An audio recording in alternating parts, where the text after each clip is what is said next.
Hello everyone and welcome. आज के lecture में हम लोग समझने वाले हैं एक टॉपिक जो कि थेरेटिकल है नेचर में, मतलब कि थ्योरी से रिलेटेड है, जिसका नाम है meaning and objectives of accounting, जो कि चैप्टर 1 है क्लास 11 अकाउंटेंसी का। अब सबसे पहले ये अकाउंटिंग क्या होती है, इसको समझने से पहले एक और चीज़ है जो हमें पहले आनी चाहिए, जो कि है ये अकाउंटिंग चाहिए ही क्यों है। जो भी है ये अकाउंटिंग किस लिए हमें ये चाहिए, नीड क्या है इस अकाउंटिंग की, तो उसको समझने के लिए सबसे पहले यहाँ पे एक फ्लो चार्ट बना हुआ है जो कि आपको बहुत ही आसानी से समझने में हेल्प करेगा कि अकाउंटिंग हमें चाहिए क्यों होती है। तो सबसे पहले बिजनेस जो होता है, बिजनेस का मतलब व्यवसाय होता है। तो अब ये जो व्यवसाय होता है, ये जो बिजनेस होता है, ये एक पर्सन भी आके शुरू कर सकता है अपना पैसा लगाकर, या फिर पैसा लोन पर लेकर, या फिर कुछ पर्सन साथ में आकर भी ये बिज़नेस स्टार्ट कर सकते हैं। तो अगर एक सिंगल पर्सन स्टार्ट करता है बिज़नेस तो हम उसको बोल देते होते हैं सोल प्रोप्राइटरशिप। सोल का मतलब सिंगल पर्सन ही कर रहा है, और अगर ज़्यादा पर्सन आके कर रहे हैं तो वो पार्टनरशिप फॉर्म भी हो सकता है। अगर वो पार्टनर्स साथ में आके कुछ बिज़नेस स्टार्ट करें, और वो कंपनी भी हो सकता है। ये हम आगे चल के सीखेंगे कि ये सब चीज़ें होती क्या हैं। लेकिन क्लास 11 अकाउंट्स में जो हम डील करने वाले हैं वो सिंगल पर्सन का ही हम लोग बिजनेस डील करने वाले हैं, और जो पार्टनरशिप अकाउंट्स रहेंगे, कंपनीज के अकाउंट्स रहेंगे, वो क्लास 12 में जाके और उससे भी हायर क्लासेस में जाके हमें धीरे धीरे कर समझ में आएगा कि किस तरीके से एक छोटी ऑर्गेनाइजेशन से लेकर एक बड़ी ऑर्गेनाइजेशन वर्क करती है। तो अब ये जो बिजनेस होता है ये किस चीज़ का हो सकता है, किस चीज़ में हम डील कर सकते हैं। दो चीज़ों में डील कर सकते हैं ब्रॉडली अगर हम डिवाइड करें तो। पहली चीज़ है हमारे पास गुड्स, और दूसरी चीज़ है हमारे पास सर्विसेज। सभी को नाम से पता चल रहा होगा कि ये क्या है, लेकिन यहाँ पे बताना ज़रूरी है कि ये जो गुड्स हैं ये टैंजिबल होते हैं। ये वर्ड हमें पता होना चाहिए as far as accounting is concern. तो टैंजिबल का मतलब क्या होता है, यहाँ लिखा है can be seen and touched. जिसको आप देख सकते हो, जिसको आप छू सकते हो, उसको आप टैंजिबल बोलते हो। और ये जो गुड्स होते हैं ये टैंजिबल इन नेचर होते हैं। फॉर एग्जाम्पल हमारा फर्नीचर हो गया, जैसे टेबल, चेयर, कुछ भी हो गया, कंप्यूटर हो गया, लैपटॉप हो गया, कार हो गई, ये सब क्या है, ये टैंजिबल इन नेचर होते हैं। वेयरएज ये जो सर्विसेज होती हैं ये इनटैंजिबल इन नेचर होती हैं, मतलब कि दे कांट बी सीन और टच्ड। इनको ना तो देखा जा सकता है, ना ही हम इनको छू सकते हैं। For example teaching, for example कोई भी एडवाइजरी सर्विसेज जो लॉयर्स देते हैं, जो भी गुड से रिलेटेड नहीं होती, उनको हम क्या बोलते हैं, उनको सर्विसेज बोलते हैं। तो अब गुड्स और सर्विसेज में एक बिजनेस डील कर सकता है, इन्हीं में डील करेगा, और कोई तीसरी चीज़ हमारे पास नहीं आ सकती। अब ये जो गुड्स हैं इनको या तो मैन्युफैक्चर कर सकते हैं या ट्रेड कर सकते हैं, मतलब कि एक मैन्युफैक्चरर भी बिजनेस करता है और एक ट्रेडर भी बिजनेस करता है। डिफरेंस क्या होता है मैन्युफैक्चरिंग और ट्रेडिंग में? अब मैन्युफैक्चर के नीचे लिखा हुआ है प्रोडक्शन। मैन्युफैक्चर का जो की एलिमेंट है जो उसको ट्रेडिंग से अलग करता है वो है प्रोडक्शन। एक मैन्युफैक्चरर रॉ मटेरियल को कन्वर्ट करता होता है अपने फिनिश गुड्स में या फिनिश प्रोडक्ट्स में। तो यहाँ पे क्या हो रहा है, इसेंशियली प्रोडक्शन कोई प्रोसेस लगने वाली है, और फिर जाके वो जो गुड्स हैं वो प्रोड्यूस होते हैं। वेयरएज ये ट्रेडर क्या करता है, ये बाय करता है, ये मैन्युफैक्चरर से बाय करता है और फिर उस चीज़ को आगे बेचता है। और ये जो सर्विसेज है, यहाँ पे क्या होता है, सर्विसेज के केस में होता है साइमल्टेनियस प्रोडक्शन एंड कंजम्पशन। तो सर्विसेज में जैसे ही सर्विसेज प्रोड्यूस हो रही है उसी टाइम वो कंज्यूम हो रही है। आज के टेक्नोलॉजी के युग में ये पॉसिबल है कि सर्विसेज प्रोड्यूस पहले हो रही है और कंज्यूम बाद में हो रही है। फॉर एग्जांपल ये वीडियो पहले बन रहा है और आप लोग इसको बाद में देख रहे हो क्योंकि ये स्टोर हो चुकी है, लेकिन सर्विसेज का इसेंशियल कैरेक्टरिस्टिक अगर हम बात करें तो ये भी होता है simultaneous production as well as consumption. तो अब तीनों में, चाहे ये मैन्युफैक्चरर हो, चाहे ये ट्रेडर हो, चाहे ये प्रोफेशनल हो जो सर्विसेज दे रहा है, कॉमन क्या है, क्या इंटेंशन है इनका ये सब चीज़ें करने का। ये क्यों बना रहा है, क्यों प्रोड्यूस कर रहा है, ये क्यों बाय कर रहा है, और ये क्यों अपनी सर्विसेज दे रहा है, ये इसीलिए कर रहे हैं ताकि लास्ट में क्या करें, सेल। तो तीनों का जो लास्ट स्टेप है, जो इंटेंशन है उनका, वो बिल्कुल सेम है कि ये लोग सेल करना चाहते हैं, मतलब कि बेचना चाहते हैं जो भी इन्होंने बनाया है या जो भी इनकी एक्सपर्ट एडवाइस है इन केस ऑफ सर्विसेज, वो आगे बेचना चाहते हैं। तो यहाँ पर लिखा हुआ है इंटेंशन क्या है, सभी की इंटेंशन है सेल। अब ये सेल किस लिए करना चाहते हैं, ऐसे ही तो नहीं बेचना चाहते, कुछ तो इनको कमाना भी होगा। अब कुछ इनको कमाना है, ये चाहते हैं जितना भी इनका प्रोडक्शन में लगा या जितना भी इस ट्रेडर का बाइंग में लगा, और भी जो खर्चे ऊपर से लगते होते हैं, सिर्फ प्रोडक्शन के खर्चे तो होंगे नहीं, या सिर्फ बाय करने के तो परचेज कॉस्ट होगी नहीं, और एक्स्ट्रा खर्चे भी लगते हैं इनको। तो इन सब खर्चों को रिकवर करने के बाद कुछ एक्स्ट्रा भी इनके पास बच जाए, वो कुछ एक्स्ट्रा जो इनके पास बच जाए वो तो बहुत ही छोटी क्लासेस में, थर्ड फोर्थ में ही हम लोग सीख लेते हैं। वो क्या होता है? वो होता है प्रॉफिट। तो यहाँ पे मेन मोटिव क्या है इन सभी का मेन मोटिव है ये कुछ प्रॉफिट कमाना चाहते हैं, which is the excess of sale over the cost में सारी कॉस्ट इंक्लूड होंगी। आगे चल के हम लोग पूरा ही सीखने वाले हैं कॉस्ट किस किस टाइप की होती है और एक पर्टिकुलर तरीके के बिजनेस के लिए क्या क्या कॉस्ट रह सकती हैं। लेकिन अभी के लिए हमें बस ये समझना है प्रॉफिट क्या है। It is the excess of sale over the expenditure cost का ही एक डिफरेंट नाम है। अभी के लिए हमें इतना ही समझना है। तो इंटेंशन क्या है इन सभी की? सेल करना इंटेंशन है। मेन मोटिव क्या है? प्रॉफिट इनका मेन मोटिव है। अब हमें कैसे पता चले कि एक बिजनेस ने 1 महीना बिजनेस किया, 3 महीना बिजनेस किया, 6 महीना बिजनेस किया, पूरा साल बिजनेस किया, क्या उसको प्रॉफिट हुआ और क्या उसने लॉस सस्टेन किया? किस तरीके से हमें पता चलेगा?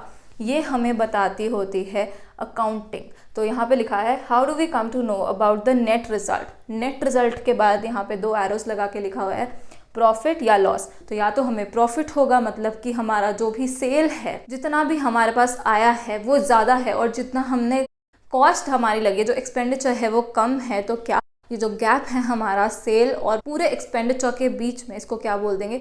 प्रॉफिट बोल देंगे। और अगर ये कम है, एक्सपेंडिचर हमारा ज़्यादा है, सेल हमारी कम है, तो क्या है? लॉस हमने सस्टेन किया है। तो नेट रिजल्ट हमें पता चले कि प्रॉफिट कमाया या लॉस किया, और साथ ही में हमें अपनी फाइनेंशियल पोजीशन पता चले। अब फाइनेंशियल पोजीशन से हमारा क्या मतलब है? फाइनेंशियल पोजीशन से हमारा मतलब है कितना तो हम ओन करते हैं और कितना हम ओ करते हैं। तो यहाँ पे यही लिखा हुआ है, 2 एरोस निकाले हैं, ओन और ओ। ओन क्या करेंगे? हम एसेट्स ओन करेंगे, जो कि हमारी प्रॉपर्टीज़ हैं बिजनेस की, जो भी आगे चल के हमें फ्यूचर में बेनिफिट्स देने वाले हैं, उनको तो हम एसेट्स बोलते हैं, जो कि हमारे पोजेशंस होते हैं, जिनको हम ओन करते हैं। फॉर एग्जांपल लैंड हो गया, बिल्डिंग, लैपटॉप, कैश, बैंक का बैलेंस, ये सारे क्या हैं? ये एसेट्स के एग्जांपल्स हैं। और कितना हम ओ करते हैं, यानी कि लायबिलिटीज़ एंड कैपिटल।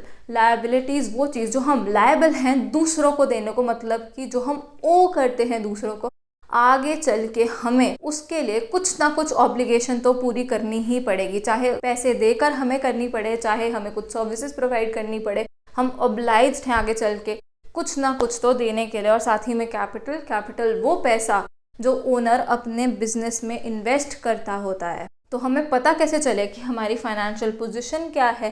मतलब कि एसेट्स, लायबिलिटीज़ और कैपिटल्स, जो कि हमें बैलेंस शीट बताती है। और नेट रिजल्ट क्या है? प्रॉफिट की लॉस, जो कि हमें trading profit and loss account बताता होता है, जिसको हम फाइनेंशियल परफॉर्मेंस भी बोलते हैं। ये जो नेट रिजल्ट है यहाँ पर लिख भी देते हैं, ये क्या है? यहाँ पे हम लोग लिखेंगे फाइनेंशियल परफॉर्मेंस। तो हमारा जो नेट रिजल्ट है वो हमारा क्या निकला?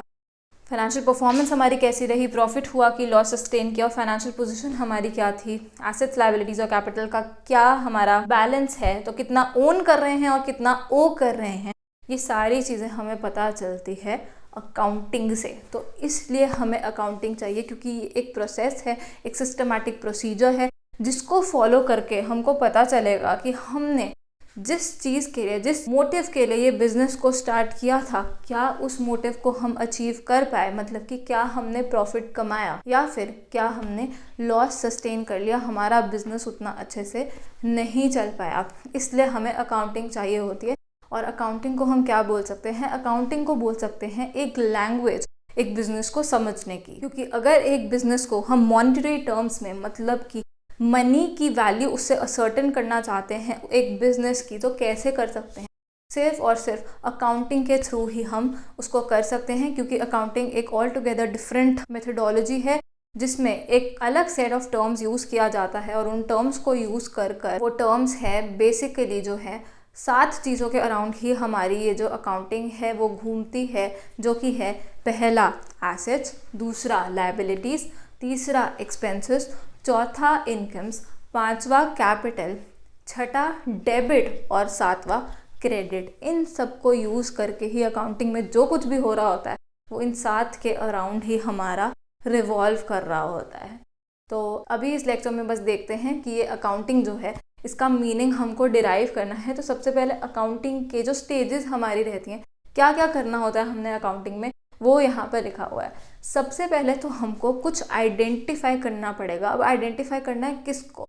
उन ट्रांजैक्शंस को जो कि हैं फाइनेंशियल इन नेचर। तो ट्रांजैक्शंस फाइनेंशियल इन नेचर सिर्फ जो वही हैं वही अकाउंटिंग में हम लोग रिकॉर्ड कर सकते हैं, उन्हीं को एनालाइज कर सकते हैं। सब कुछ सिर्फ फाइनेंशियल जो चीज़ें हैं जिनको मॉनेटरी टर्म्स में हम लोग ला सकते हैं, डिराइव कर सकते हैं, वो ही अकाउंटिंग में हम कर सकते हैं। कोई भी नॉन मॉनेटरी चीज़ हो, चाहे उसका इम्पैक्ट भी हमारे बिजनेस पे बहुत ज़्यादा हो, हम उसको अकाउंटिंग में कुछ भी उससे रिलेटेड नहीं कर सकते, क्योंकि वो मॉनेटरी टर्म्स में हमारा कैलकुलेट नहीं हो सकता। तो ट्रांजैक्शंस फाइनेंशियल इन नेचर, सबसे पहले उन ट्रांजैक्शंस को हमें आइडेंटिफाई करना होता है। तो फर्स्ट स्टेज रहेगा आइडेंटिफिकेशन का। अब ये आइडेंटिफाई होगी कहाँ से?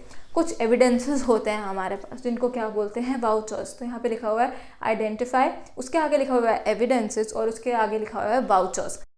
तो वाउचर्स एक प्रूफ होते हैं कि एक ट्रांजैक्शन टेक प्लेस करी थी, और इन्हीं वाउचर्स को हम सोर्स डॉक्यूमेंट भी बोलते होते हैं कि मूल ये था इस ट्रांजैक्शन का, सबसे पहले ये चीज़ हुई थी। तो वाउचर्स के थ्रू हम आइडेंटिफाई कर सकते हैं कि क्या वो ट्रांजैक्शंस मॉनेटरी इन नेचर थी कि नहीं, और उसी से हमें पता चलेगा क्या क्या फाइनेंशियल ट्रांजैक्शंस हमारी हुई है। सेकेंड स्टेज हमारे पास होता है रिकॉर्ड करने का। तो यहाँ लिखा हुआ है रिकॉर्ड और उसके आगे लिखा हुआ है जर्नल और उसके आगे लिखा हुआ है जर्नल एंट्रीज। तो रिकॉर्डिंग जो है, जो कि सेकेंड स्टेज रहता है हमारा अकाउंटिंग का, वो हम कहाँ करते हैं? ये जो ट्रांजैक्शंस जो कि फाइनेंशियल इन नेचर होती है, इनको हम लोग रिकॉर्ड करते होते हैं एक बुक में क्रोनोलॉजिकल ऑर्डर में, मतलब कि एज एंड व्हेन दे अकर। तो क्रोनोलॉजिकल ऑर्डर का मतलब जिस सीक्वेंस में कोई ट्रांजैक्शन हुई, जैसे जैसे वो ट्रांजैक्शन हुई वैसे वैसे ही हमें यहाँ रिकॉर्ड करनी है। किस बुक में? जर्नल में हम लोगों को रिकॉर्ड करना होता है। और कैसे रिकॉर्ड करते हैं? जर्नल एंट्रीज हम लोग पास करते हैं, और ये जर्नल एंट्रीज पास करके हमारी जो फाइनेंशियल ट्रांजैक्शंस होती है वो सबसे पहले हम लोग रिकॉर्ड करते हैं। उसके बाद नेक्स्ट स्टेज हमारे पास आती है क्लासिफिकेशन। तो यहाँ पे लिखा हुआ है क्लासिफाई, उसके आगे लिखा है लेजर और उसके आगे लिखा है अकाउंट्स। तो ये जो क्लासिफिकेशन वाला स्टेप होता है ये हम लोग लेजर में करते हैं, जहाँ हम लोग अकाउंट्स खोलते हैं, मतलब कि कुछ खाते खोलते हैं हम। अब कितने ही टाइप्स के अकाउंट्स हमारे पास आ जाएंगे यहाँ पे जब हम क्लासिफाई करेंगे, क्योंकि अभी हम आगे चल के सीखेंगे कि हर एक जो अकाउंट है उसका नेचर डिफरेंट होता है। तो यहाँ पर हम लोग क्लासिफाई करते हैं किसी तरीके से, एक पर्टिकुलर चीज़ का हम लोग बैलेंस जानते हैं। वो कैसे जानते हैं? हम लोग लेजर में करते होते हैं। सबसे पहले लेजर पोस्टिंग करते हैं, उसके बाद हम लोग कास्टिंग करते होते हैं, और लास्ट में हम लोग बैलेंसिंग करते हैं, जिससे एक पर्टिकुलर अकाउंट का कितना बैलेंस है वो हमें पता चल जाता होता है। तो ये क्लासिफिकेशन होती है लेजर में, जहाँ पे हम अकाउंट्स प्रिपेयर करते हैं। उसके बाद फोर्थ स्टेज हमारी रहती है समराइजिंग की। तो यहाँ लिखा हुआ है समराइज, उसके आगे लिखा है ट्रायल बैलेंस, ट्रायल बैलेंस के आगे लिखा हुआ है स्टेटमेंट ऑफ बैलेंसेस। तो सबसे पहले समराइज करने के लिए यही लेजर से आगे चल के बन जाता होता है ट्रायल बैलेंस। अब ये ट्रायल बैलेंस क्या है? ये कुछ नहीं है, ये बस एक स्टेटमेंट है जो हमें बैलेंसेस दिखाती है। जितने भी हम लोग यहाँ पे अकाउंट्स बनाते हैं, जितने भी खाते बनाते हैं, उनका जो बैलेंस होता है वो एक जगह पे लिखा होता है कि वो डेबिट बैलेंस है या वो क्रेडिट बैलेंस है। बैलेंसेस 2 तरीके के ही होते हैं, डेबिट और क्रेडिट। तो जितने भी डेबिट बैलेंसेस होते हैं, जितनी भी क्रेडिट बैलेंसेस होते हैं, वो सारे बैलेंसेस हमने बस ट्रायल बैलेंस में लिखे होते हैं। एक समरी होती है वो सारे ही बैलेंसेस की। साथ ही में समराइजिंग में हमारे पास है trading and profit and loss account, उसके आगे लिखा हुआ है ग्रॉस या फिर नेट प्रॉफिट और लॉस, और उसके आगे ब्रैकेट में लिखा है फाइनेंशियल परफॉर्मेंस। तो ये जो ट्रेडिंग और प्रॉफिट एंड लॉस अकाउंट होता है, ट्रेडिंग अकाउंट से तो हमें पता चलता है ग्रॉस प्रॉफिट हुआ या ग्रॉस लॉस हुआ, और ये जो प्रॉफिट एंड लॉस अकाउंट होता है, जो एक्सटेंशन होती है ट्रेडिंग अकाउंट की ही, इससे हमें पता चलता है नेट हमने कमाया है या नेट हमने गंवाया है। मतलब कि प्रॉफिट एंड लॉस अकाउंट हमें बताता है नेट प्रॉफिट या फिर नेट लॉस, जो कि हमारी फाइनेंशियल परफॉर्मेंस बताता है, कैसा परफॉर्म किया हमने एक पर्टिकुलर पीरियड में।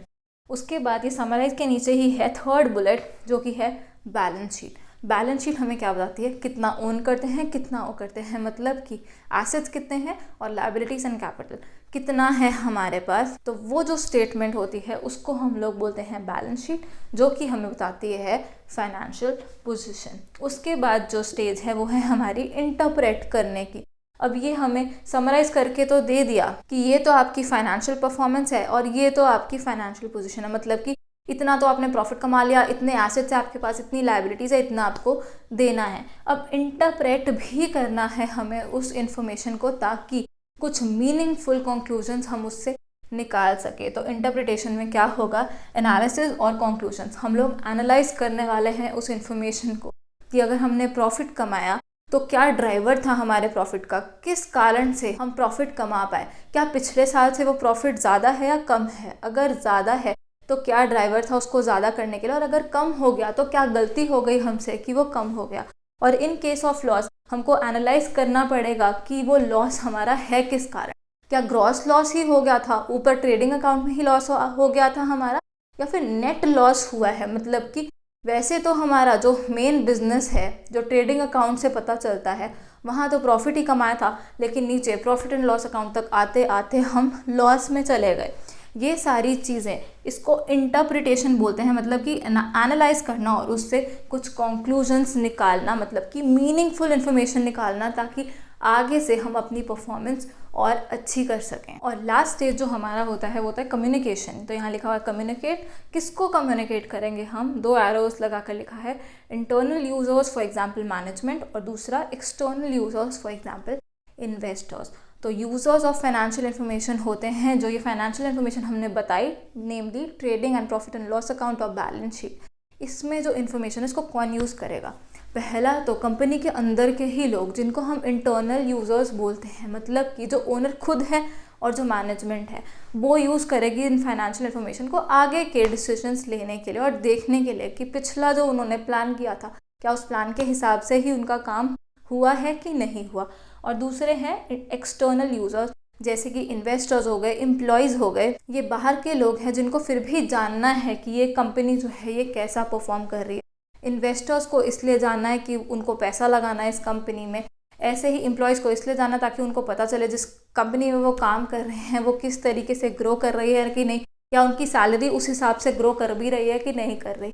तो ऐसे करके हमारे यूजर्स ऑफ फाइनेंशियल इन्फॉर्मेशन होते हैं, जो आगे चल के हम डिटेल में भी करेंगे। पर अभी के लिए ये सारे थे स्टेजेस हमारे अकाउंटिंग के, मतलब कि identification, recording, classifying, summarizing, interpreting और कम्युनिकेटिंग।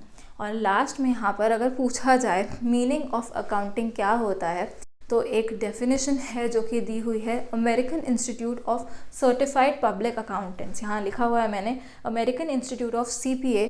CPA आपको पता होगा, या अगर नहीं भी पता है तो CPA है, जैसे इंडिया में हमारे लिए CA होता है मतलब कि चार्टर्ड अकाउंटेंट होता है, वैसे ही अमेरिका में CPA होता है, मतलब कि सर्टिफाइड पब्लिक अकाउंटेंट।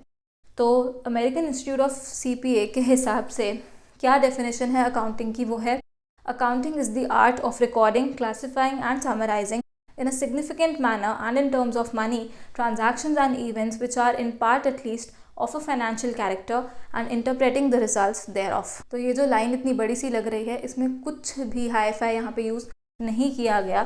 सबसे पहले अकाउंटिंग क्या है, एक आर्ट है। आर्ट क्या होता है, एक टेक्निक होती है जिसको हम अप्लाई करते हैं। तो अकाउंटिंग में हम लोगों ने देखा है कि अकाउंटिंग किस तरीके से एक टेक्निक है, एक प्रोसेस है, स्पेसिफाइड रूल्स हैं हमारे पास, कुछ मेथड्स हैं, कुछ प्रोसेसेस हैं जिनको हम अप्लाई करते हैं, तो ही जाके हम जो कंक्लूजन्स हमें चाहिए उन पे पहुंच पाते हैं, वो नंबर्स हमें मिल पाते हैं। तो वो एक आर्ट है, क्योंकि स्पेसिफाइड टेक्निक्स हमारे यहाँ पर लग रही है अकाउंटिंग में। किस चीज़ की आर्ट है, रिकॉर्डिंग, क्लासिफाइंग एंड समराइजिंग। तो सेम वर्ड्स आ गए यहाँ पे। मेन जो हमारी बुक्स होती हैं वो यहीं से स्टार्ट होती हैं, जो कि है जर्नल, क्योंकि वाउचर्स तो हमारे बस सोर्स डॉक्यूमेंट्स हो जाते हैं जहाँ से हमें पता चलता है, लेकिन एक्चुअल जो प्रोसेस स्टार्ट होता है अकाउंटिंग का वो रिकॉर्डिंग से ही स्टार्ट होता है। तो यहाँ लिखा है रिकॉर्डिंग, क्लासिफाइंग एंड समराइजिंग। जहाँ पे हमने ये बैलेंस शीट बना दी, trading and profit and loss account बना दिया, यहाँ पे हमने सारी स्टेटमेंट्स रेडी कर ली जिन्होंने बता दिया हमारी फाइनेंशियल परफॉर्मेंस क्या रही और हमारी फाइनेंशियल पोजीशन क्या रही। उसके आगे का जो है वो तो इंटरप्रिटेशन है जो कि एक वाइडर एक एस्पेक्ट हो जाता है। तो यहाँ पे रिकॉर्डिंग, क्लासिफाइंग और समराइजिंग ही लिखना है in a significant manner and in terms of money. तो अब जो भी वैल्यूज़ हमने यहाँ पर लिखनी है, सबसे पहले तो फाइनेंशियल जो ट्रांजैक्शंस होंगे वही हम लेंगे जो कि मॉनेटरी इन नेचर होनी चाहिए। अब इन टर्म्स ऑफ मनी का मतलब क्या है? अब जैसे हमारे पास डिफरेंट यूनिट्स रहते हैं, जैसे केजी रहता है हमारा, कुछ लीटर्स में रहता है, कुछ नंबर्स में रहता है, क्या उन सबको हम ऐड सब्ट्रैक्ट कर सकते हैं? कुछ मीनिंगफुल कंक्लूजन डिराइव कर सकते हैं? क्या उसको कंपेयर भी कर सकते हैं? बिल्कुल भी नहीं कर सकते। तो एक स्टैंडर्ड यूनिट में हमें इन सब चीज़ों को लाना पड़ता है।